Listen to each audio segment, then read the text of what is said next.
Salutations compagnons et compagnonnettes. Aujourd'hui, nous allons continuer la longue saga sur le roi Charles VI, le roi fou. J'avais donc commencé à évoquer l'histoire de la bataille d'Azincourt, qui est certainement la pièce maîtresse du règne de Charles VI.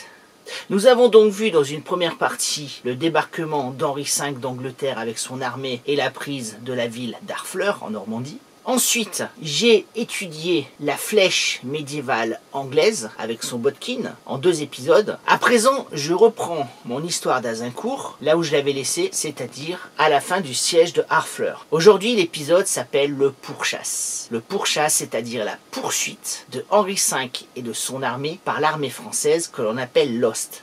Ah, on a souvent coutume de dire que l'histoire ne se répète pas, elle bégaye. Et effectivement, en cette circonstance, Henri V va presque se remettre dans les pas de son aïeul, le roi d'Angleterre, Édouard III. Il va suivre à peu près le même chemin en direction de Calais, qui est la porte ouverte sur l'Angleterre, et avec la même conclusion, c'est-à-dire une bataille qui va écraser l'armée française. Ainsi, Henri V fuit.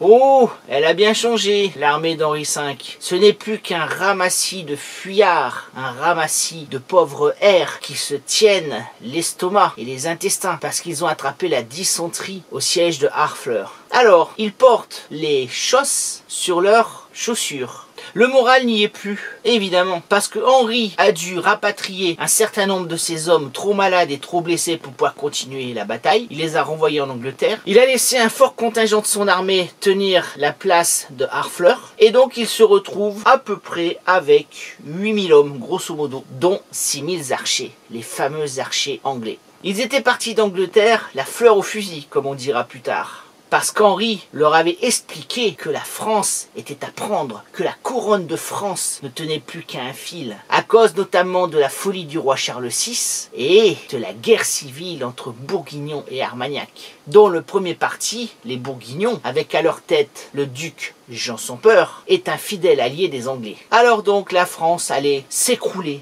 Elle allait se coucher devant l'armée anglaise conquérante. Mais ce n'est pas ainsi que les choses se sont déroulées. Et là, les soldats de Henri se mettent à douter. De prédateurs victorieux, ils sont devenus des fuyards malades et loqueteux. C'est une armée affaiblie par sa santé, par son moral. Parce que chacun comprend que s'ils n'arrivent pas à s'embarquer à temps à Calais pour l'Angleterre, et si les Français leur mettent la main dessus, c'en est fini d'eux. Il y aura un massacre terrible, et aucun d'entre eux ne reverra les vertes prairies de l'Angleterre. Mais ils ont un chef efficace, Henri V. En effet, les soldats d'Henri sont payés directement. Il les a embauchés avec le système de l'indenture. L'indenture, c'est très simple. C'est un parchemin sur lequel est écrit le contrat qui lie le soldat à son seigneur. Le nombre de journées qui vont être dévolues à la campagne militaire, ainsi que le paiement. Le prix qui est négocié entre le soldat et le seigneur qui l'embauche. Sont quasiment des mercenaires. Petit détail pittoresque, pourquoi on appelle ça une indenture? Parce que le parchemin est découpé en 2 parties avec une lame et que cela forme des dents. Chaque partie garde une moitié du parchemin. Et lorsque la bataille est terminée, le soldat ramène sa moitié de parchemin à son seigneur et si les 2 parties coïncident, si les dents coïncide, alors le seigneur va payer ce qu'il doit à son soldat. L'armée française, elle ne fonctionne pas comme ça. Elle fonctionne encore suivant le mode des armées médiévales anciennes. C'est-à-dire que, suivant la pyramide de la féodalité, chaque seigneur doit à son suzerain 40 journées de campagne militaire. C'est ce qu'on appelle la quarantaine. Et une fois ces 40 journées terminées, le seigneur est libre de repartir chez lui. Il ne doit plus rien à son seigneur. Sauf si ce dernier accepte de lui donner une somme d'argent pour le faire demeurer. Donc on comprend bien que cette armée française, cette hoste, est très difficile à rassembler. C'est très long, puisque le roi va rassembler les grands du royaume, les ducs et les comtes, qui vont rassembler eux-mêmes leurs vassaux, et chaque vassal va rassembler les petits seigneurs, qui vont rassembler eux-mêmes leurs chevaliers et leurs hommes d'armes, c'est-à-dire les paysans que l'on aura armés pour la circonstance. Les Anglais avaient déjà une longueur d'avance sur les Français. Il faut bien le dire, les Anglais sont en bien mauvaise posture. Et les soldats n'ont plus qu'un espoir, c'est la confiance qu'ils donnent à leur roi Henri V. J'avais donc déjà expliqué que le dit Henri V avait reçu une flèche lors de la bataille de Shrewsbury qu'il avait complètement défigurée du côté droit. Et cela prouve que ce roi est un soldat un guerrier qui a déjà connu les malheurs de la guerre et les souffrances. Aussi, chaque soldat fait-il confiance en son roi. Et ils ont bien raison. Parce que même si Henri V fuit, il le fait avec intelligence, avec détermination, avec patience et avec professionnalisme. Henri V est un grand homme de guerre, un grand chef militaire, un grand tacticien. Il va le prouver dans la suite de cette histoire. Alors donc les Anglais quittent Harfleur. Ils vont prendre le chemin du nord, suivre la côte. Ils vont passer par Fécamp. On dit que l'abbaye a été brûlée par les troupes. Puis ils vont éviter la ville d'Eu qui est trop bien défendue. Et ils vont essayer de passer par le gué de la Blanquetaque. Ce même gué qui avait été utilisé par le roi Édouard III d'Angleterre lors de la campagne de 1346. Seulement voilà, en arrivant devant le gué, les soldats anglais font un prisonnier, un chevalier français qui dit appartenir à l'armée du connétable Charles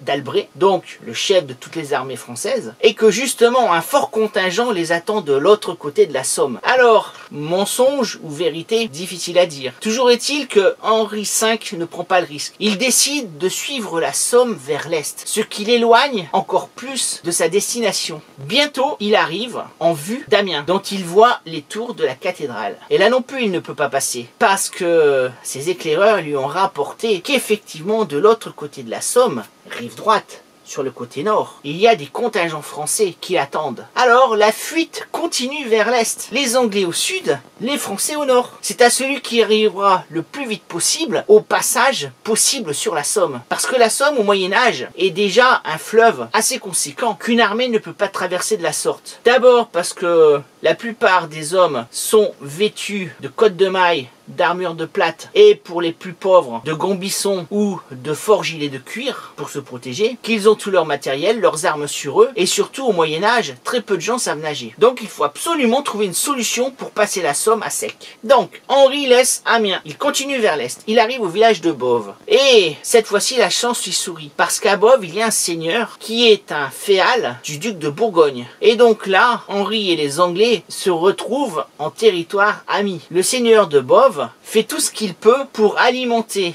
Henri et son armée en vin, en victuailles. Les hommes passent un jour à se restaurer et à se reposer. Et la fuite reprend, toujours vers l'est. Alors il arrive, pas très loin du village de Nesle. Et là, il va réussir à passer près d'un village en construisant un pont de fortune avec des arbres coupés et des éléments pris sur les maisons. Ça y est, Henri et son armée sont sur la rive droite. Ils peuvent continuer leur chemin vers le nord, et même vers le nord-ouest. Ils passent donc par Douin pour éviter Péronne, qu'il sait entre les mains de l'armée française. Ils continuent vers la ville d'Albert, donc qui est à l'ouest, et remontent ensuite vers le nord. Pendant ce temps-là, l'armée du connétable d'Albret est à Bapaume. Ils remontent eux aussi vers le nord-ouest. Il va donc y avoir un mouvement de troupes, les Anglais vers le nord-ouest, un peu plus à l'ouest, et les Français qui les coursent de pas très loin, mais sur un itinéraire un peu plus à l'est. Les Français remontent vers Saint-Paul-sur-Ternoise pour couper la route aux Anglais. Ceux-ci font étape à Bonnières le 23 octobre 1415, puis ce sont les villages de Doullens et puis Lucheux. Henri arrive en bordure d'une rivière qui s'appelle la Canche. Il envoie ses éclaireurs et toute l'armée passe la Canche par le village de Frévent. Il évite donc Saint-Paul-sur-Ternoise, qu'il sait occupé par les Français, et oblique sur sa gauche, vers l'ouest. À ce moment, il arrive en vue de la Ternoise, qui est une rivière qu'il lui faut traverser. Il ne veut surtout pas se faire prendre par l'armée française alors qu'il traverse la rivière. Il va donc ordonner un système défensif avec des troupes à droite et à gauche pour se protéger. L'armée passe. Il a maintenant devant lui une forte colline avec un versant. Il a devant lui le versant ouest de la Ternoise. Il préfère tout de suite amener ses troupes au sommet de cette éminence afin de ne pas se faire surprendre par l'armée française sur les hauteurs. Vous le savez bien, qui tient le haut, tient le bas. Le voilà donc arrivé sur le plateau. Et il envoie toujours ses éclaireurs qui lui disent que là, maintenant, les Français sont extrêmement proches. Alors il décide de stopper son armée. Il sait très bien que la bataille aura lieu. Il décide de mettre le camp au village de Maisoncelles. Et les Français, pendant ce temps-là, ils étaient à Saint-Paul-sur-Ternoise. Eux aussi ont pris la route de l'ouest pour essayer de couper la progression d'Henri. Ils sont passés par Anvin, Ambricourt et enfin à Ruisseauville. Et là, à Ruisseauville, leurs propres éclaireurs leur ont dit que les Anglais s'étaient arrêtés à Maisoncelles. Ils décident donc de mettre le camp dans un petit village dont le nom va résonner pour l'éternité. Azincourt. Agincourt en anglais. Nous sommes le 24 octobre 1415 au soir. Alors, les deux ennemis, qui sont à une distance d'environ 1 à 2 km, vont passer la nuit. Les Anglais à Maisoncelles, ils dominent la plaine d'Azincourt, et évidemment, qui tient le haut tient le bas, et les Français en bas à Azincourt. Alors, est-ce que les Anglais vont réussir à survivre à cette bataille décisive? Est-ce que les Français vont la gagner comme ils le pensent? Vous le saurez au prochain épisode. Voilà, j'espère que cette vidéo vous a plu. Un grand merci à tous ceux qui m'adressent leurs commentaires. Cela me fait énormément plaisir. Continuez. J'ai toujours envie que ces vidéos soient un minimum interactives. Abonnez-vous pour ceux qui ne le sont pas encore. La prochaine vidéo sera dimanche et nous continuerons une autre poursuite, cette fois-ci celle du Bismarck par la marine de guerre anglaise. Ce sera l'épisode 2 de la traque du Bismarck. Sur ce, je vous dis à bientôt. Merci de me suivre. Et comme vous le savez, l'histoire, c'est toi qui l'as fait.